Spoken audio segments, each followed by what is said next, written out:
Asha Abdalla. Karibu. Naona nimefika penyewe bwana.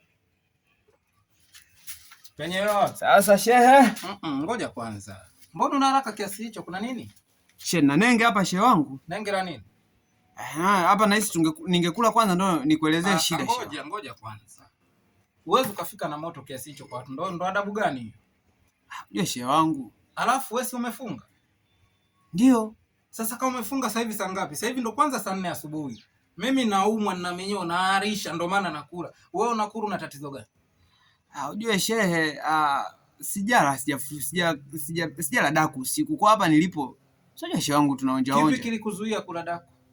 Sina mazingira shehe wangu. Nisikilize nikwambie. Huu ni mwezi wa Ramadhani. Fungeni kumrudia Mungu wenu. Sisi tunakula tuna matatizo.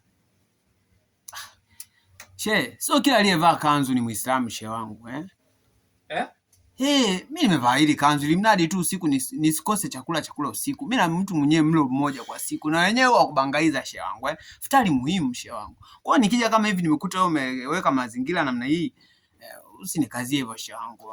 Kwa hiyo wewe sio Muislamu? Mimi Mkristo shehe. Hili vazi tu. Kwa hiyo ni Mkristo? Mimi Mkristo shehe. Nitaamini vipi kama wewe ni Mkristo? Shehe wangu mimi Mkristo. Wewe uone hata sura. Kuna sura zingine Sawa. Kuna sharti moja inabidi unisikilize. Sharti tena shehe? Yeah. Ili niamini kweli wewe ni Mkristo, kwa sababu mnapita huko mnadanganya watu, tumefunga sijui nini. Mkifika majumbani kama hivi, mnaonekana kama hamko sawa. Sasa sikiliza. Ili niamini wewe ni Mkristo, inabidi nikubatize kwa sababu mimi mwenyewe ni pastor. Hapo unasemaje hapo? Kwenye kunibatiza hapo shehe wangu sasa? Ukibatizwa ndo unakula. Yaani unibatize na hujafunga? Naijua hiyo shehe wangu, niko mbele ya muda. Sasa mimi acha niondoke tu. Kwa hiyo umeshindwa mtihani? Basi shehe. Mimi sijaribii wewe. Tena usije ukarudi tena hapa. Poa shehe. Haya, kwa heri. Kwa niende shehe wangu? Wewe nenda tu bwana. Kwa hiyo kwanza ushanikata na mudi tena. Natembea kwenye majumba ya watu mapema tu watu. Kwanza nitakula baadaye hiyo maana sasa nimekuwa kero tena. Tuana mchezoni. Shehe sasa. Naona nimefika muda mwafaka bwana. Sasa shehe. Ngoja kwanza. Mbona una haraka kiasi hicho? Kuna nini? Shehe, hapa nilipo kwa kweli usiku sijala daku.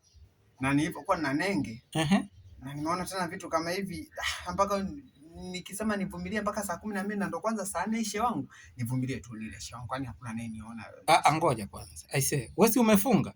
Shehe, kufunga sio issue. Haya mavazi tu anawadanganya.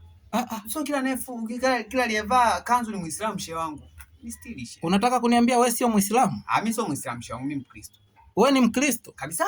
Na hilo vazi vipi? Hili ni kwa ajili ujue shehe, mimi kwa siku kula kwenyewe kwa shida. Kwa hiyo najua kabisa nikivaa kanzu kama hivi, fulani akaniona mtaani, nikaenda baadaye nikala futari kwake kama hivi, nikija na wewe kwako hapa nikala nini, siku zinaenda shehe wangu. Kwa hiyo wewe unapita huko barabarani unadanganya watu kama umefunga, kumbe hujafunga afu ni Mkristo. Hata mjini shule shehe wangu. Kwa hiyo unachokitafuta ni nini katika hayo yote unayodanganya? Hapo ni shibe tu ndio kila kitu. Kwa hiyo umesema wewe ni Mkristo? Mimi Mkristo shehe. Sasa mimi nitaamini vipi kama wewe ni Mkristo? Shehe, hapo sio hata sura yenyewe imekaa Kristo shehe wangu. Sasa sikiliza, mimi na mtihani mmoja tu. Ili niamini wewe ni Muislamu, inabidi nikubatize. Shehe, hujafunga na unibatize? Hiyo batiza gani shehe? Mimi nakubatiza kwa sababu mimi mwenyewe ni pastor. Nakubatiza, tukimaliza hilo swala unarudi tunashare chakula wote kwa pamoja. Shehe, niko mbele ya muda. Unibatize hiyo vipi? Kama hivi ni msosi shehe wangu afu nibatize? Sitakafurahi. Mimi Muislamu, acha niende tu shehe. Kwa hiyo umeshindwa? Naenda shehe. Umeshindwa mtihani shehe? Naenda shehe wangu. Haya basi, kwa heri. Poa. Haya bwana.